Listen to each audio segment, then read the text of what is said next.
to get the leader and the rest of the field in the same shot.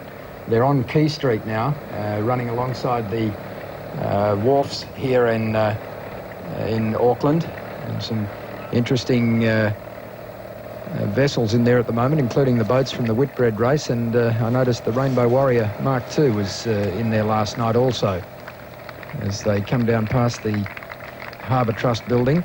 And there's Tani Ruckle, who is doing a good job, and she's in second place at the moment.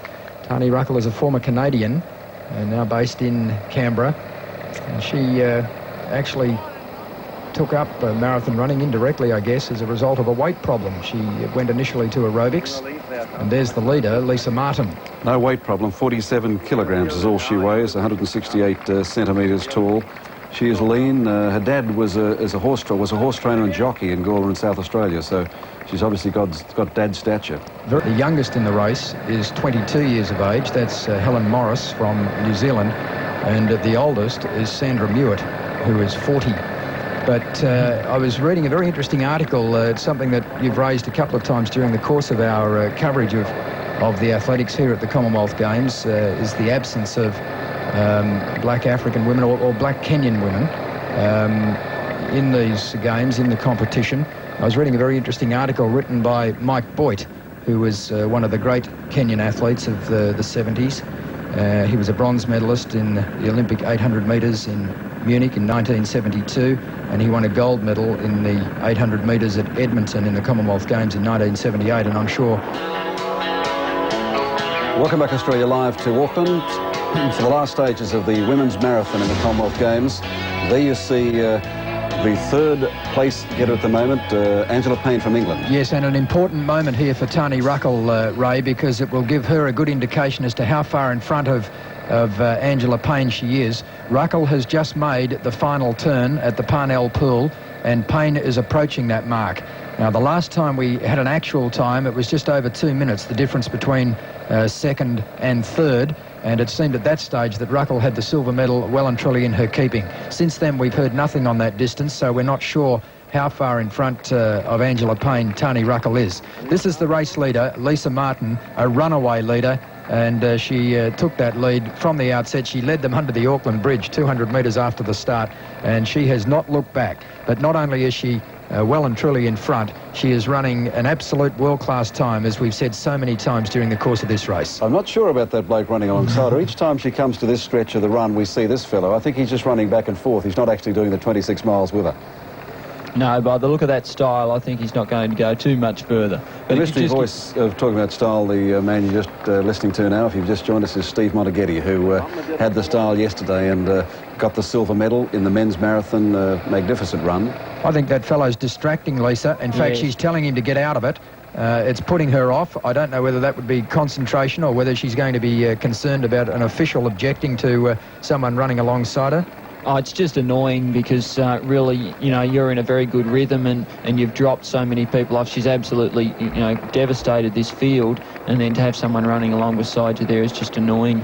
Again, I'm amazed that she would even notice at that stage. I thought, you know, she'd be locked in some sort of mind trance right now, and off she'd be. Oh, that's a good sign. It means she's still very aware of things happening around her, so she's obviously in good control. Now, nothing like, there we see Angela Payne, as we keep saying, a good name for someone running a marathon. But when you look at style, you look at the style of hers and the Australians. Let's go to Chelsea. This is it's a great credit to Tani, though. She's virtually held Lisa for the last 10 or 15 kilometres. So this is a terrific performance by Tani. But there's going to be, almost 10 minutes then between Lisa and the third place getter. That's right. After the break.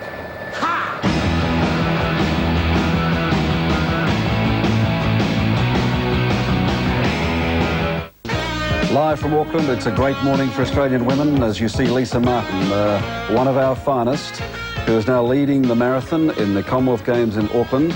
She's leading it by, approaching 7 minutes, 6.5 minutes plus, in front of another Australian, Tani Ruckle, with about 3 kilometres to go. Steve, yeah, we think, Wally's on the job. He thinks it's just over 2 kilometres. And if I remember yesterday, there is a sign. Hang on, he's on the job. You ran it yesterday. Yeah, but I was delirious. I was busy.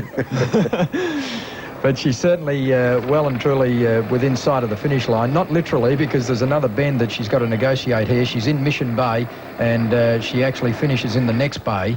But with just over 2 kilometres to run, that must be a great relief, I would think, for her at this stage, Steve. She knows it's not far now.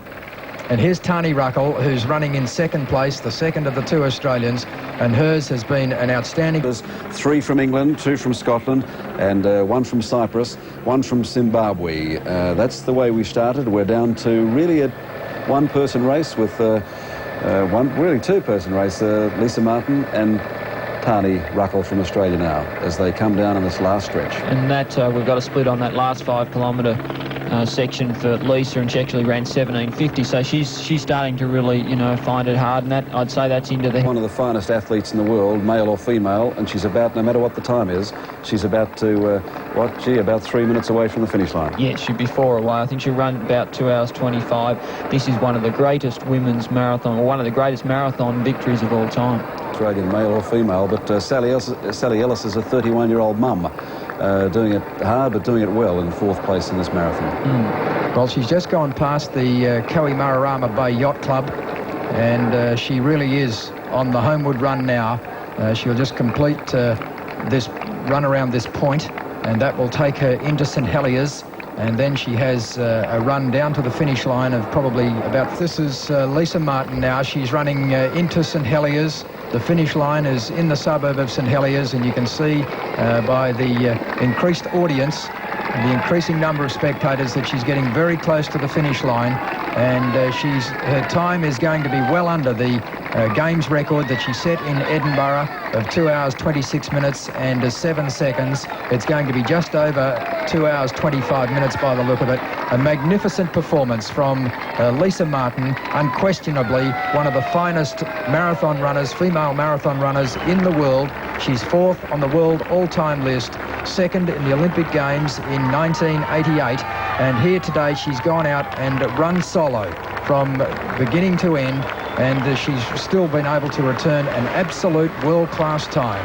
This time is going to be nearly 2 minutes faster than the time that Rosa Motta ran in winning the Osaka Marathon just 24 hours ago, a race that Lisa Martin passed up to contest this Commonwealth Games marathon, and she's vindicated that decision with a stunning victory. A brilliant victory from Lisa Martin in the world-class time of 2 hours 25 minutes and 29 seconds. That is a remarkable performance by a lady who has had to run the 42 kilometres almost on her own. Opposition and competition and pacemaking. She has acquitted herself in outstanding fashion here this morning in Auckland. Tani Ruckle, who was in doubt, there was some doubt as